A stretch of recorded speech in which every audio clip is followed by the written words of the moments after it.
মাধ্যমিক ইতিহাস সাজেশান 2025 এবছর যে সকল পরীক্ষার্থীরা মাধ্যমিক পরীক্ষা দেবে তাদের জন্য ইতিহাসের কিছু গুরুত্বপূর্ণ এমসিকিউ টাইপ প্রশ্নের উত্তর নিয়ে আজকের এই ভিডিওতে আলোচনা করব।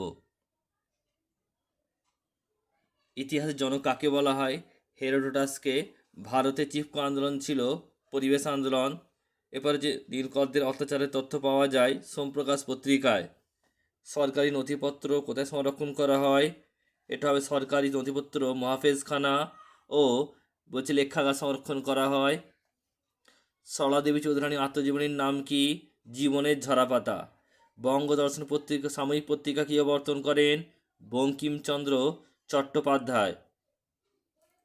নেক্সট সোমপ্রকাশ পত্রিকার সম্পাদক কে ছিলেন? দ্বারকনাথ বিদ্যাভূষণ। বাংলায় ইস্ট বেঙ্গল ক্লাব কয় প্রতিষ্ঠিত হয়? 1920 খ্রিস্টাব্দে। নেক্সট প্রশ্ন বলছে